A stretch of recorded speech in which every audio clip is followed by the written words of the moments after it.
So The Fast and the Furious was directed by Rob Cohen, and it stars Vin Diesel, Paul Walker, Michelle Rodriguez, Jordana Brewster, and it's about an undercover cop, Brian O'Connor, played by Paul Walker, who infiltrates this gang of street racers led by Vin Diesel.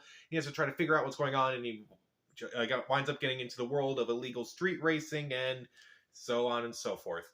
So the Fast and the Furious franchise has always kind of, I wouldn't say interest me, but I've always kind of had a roller coaster with the whole franchise.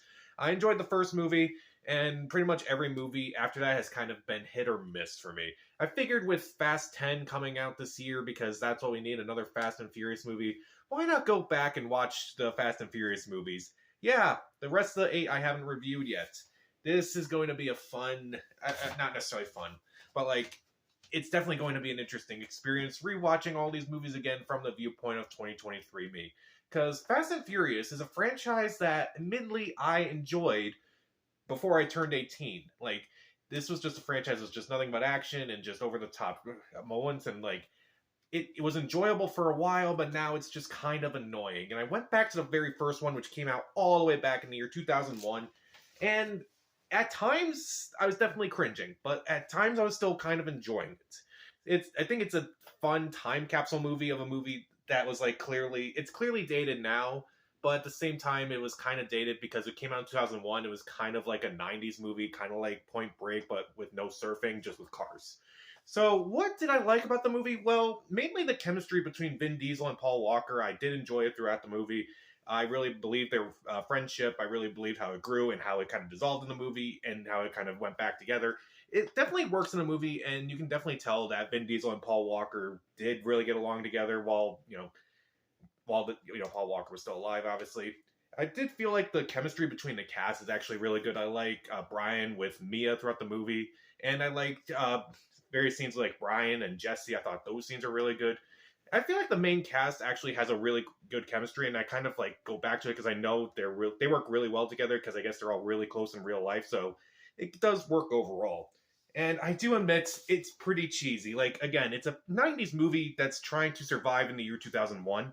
And from the dialogue, the storyline, and the CGI in this movie is computer screensaver graphics. It is ridiculous, and I kind of laughed at it, but it was kind of trying to be this cheesy, over-the-top movie anyway, so it just kind of worked for me in that way. And also the street racing scenes were actually really good, like the one, when you don't get to the CGI, they're a lot of fun to watch, particularly the first one that Brian enters in. That one was pretty fun. And again, it's just, also I kind of really like the whole, obviously Fast and Furious has been made fun of, understandably, for the last several years, and how they keep bringing in family and such.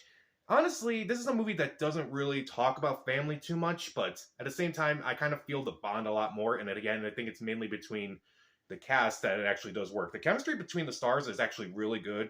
Again, Vin Diesel and Paul Walker are good. I like the chemistry between Paul Walker and Jordana Brewster in this movie, and it's definitely, it's kind of weird to say this is a family movie because it's not really a family movie, but it definitely has the feel of like they know each other, they love each other, and I actually kind of enjoyed it overall, mainly because of them. So was there anything in this movie that didn't work? Well, the villains are just incredibly generic. They don't really do much for me. They were just, I don't even think I even remember their names. I just remember we're supposed to hate them because they're not Vin Diesel and his gang. It kind of doesn't really work for me because I don't really know anything else about them other than they're kind of doing the same things, but we're supposed to hate them because they're not these characters. And also, Vince in the movie. He hates Brian because he doesn't really know too much about him, and he also is also attracted to Mia. Mia's clearly attracted to Brian and not Vince. But the whole thing with Vince in this movie is that even though he's part of the crew, and even though he's in the final heist that they try to do, you can definitely, like, it doesn't resolve itself. Like, Vince is, like, seriously injured, and during the scene, Brian has to drop the whole facade and admit that he's a cop, but he's going to shock and he's airlifted out and he's probably going to the hospital. He is never seen again for the rest of the movie. I think he comes back in another movie, but we don't really see him after that. It's like, I hope he's okay, but like, the movie doesn't actually explain anything about that. And also, maybe because it's just me in 2023 versus when I first watched it back when I was a teenager, the dialogue is pretty dated.